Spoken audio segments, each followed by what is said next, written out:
So we have baby back ribs here. We have a half rack. Still on the butcher paper. This butcher paper is durable. I'm going to cut right on top of it. I don't want to dirty my cutting board because next I'm going to cut some vegetables, which you'll see. Now, pork at this present time is extraordinarily cheap. Cheapest in a long time. And I don't think the price is going to stay that cheap forever.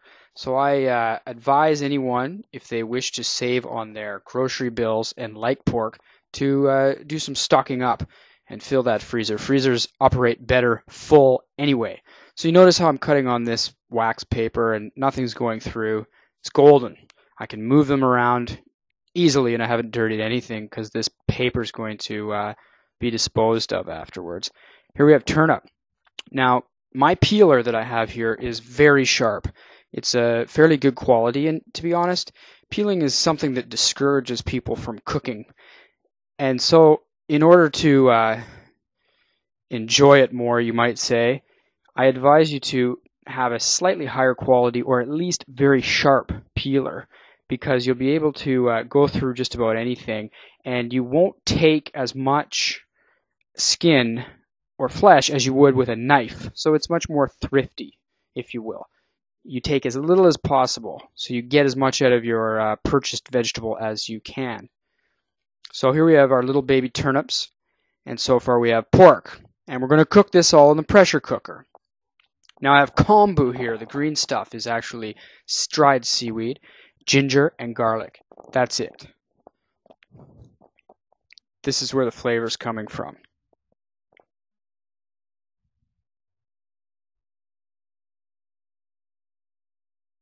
Sake and soy sauce. It's actually a tamari. It has no wheat. It's just a personal preference. So here's our pressure cooker. And here are our baby back ribs. They're going straight in from the wax paper, and I'm going to dispose of this paper. It's already been soiled. I cannot recycle it, but I'm going to use it the best I can so that I save water and I don't have to wash that cutting board so thoroughly as I would had I cut the ribs on it. Ginger, garlic, and the kombu. My sake. Sake is going to provide nice flavor. This is a quasi-Japanese dish, you may say.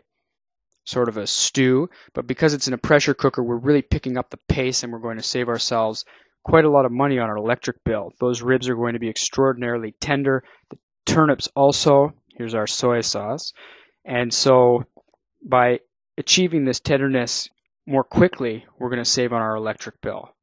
And you'll notice, although I don't show the real-time video, these are ready in about 18 minutes, extremely tender, and this would not be the case if we didn't have a pressure cooker.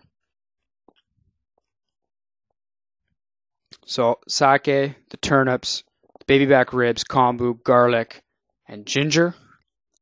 And now water. I'm just going to top it up. Place my lid tightly on top. This is actually the first time I've used a pressure cooker. I've been a chef for a very long time, but I was honestly a little sheepish with this thing. Wasn't sure if I was going to blow the place up or not. Notice the flame or notice the heat. I've got it on full. I have it on full for almost the duration of the whole cooking process. Notice the steam that's just starting to begin to come out of the thing. It's picking up pace.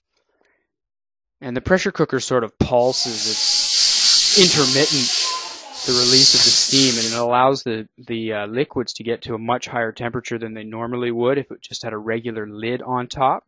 So that's what speeds up the cooking process.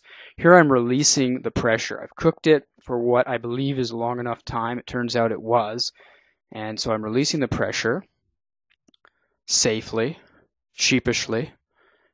And now I'm opening the lid. You notice there's a lot of pressure in there still, a lot of steam, and still simmering hard. But everything is cooked. You'll see how tender those turnips are with my fork sliding right on through them with ease.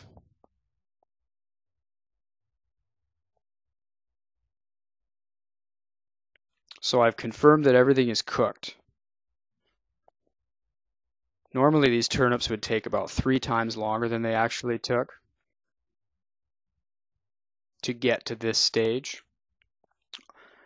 And this is a meal ready to go. I'm going to serve it in this broth because it's very flavorful. It's a pork and turnip stock. And here you have the dish. Baby back ribs, baby turnips, and kombu, ginger, garlic, soy, and sake. It's a great dinner.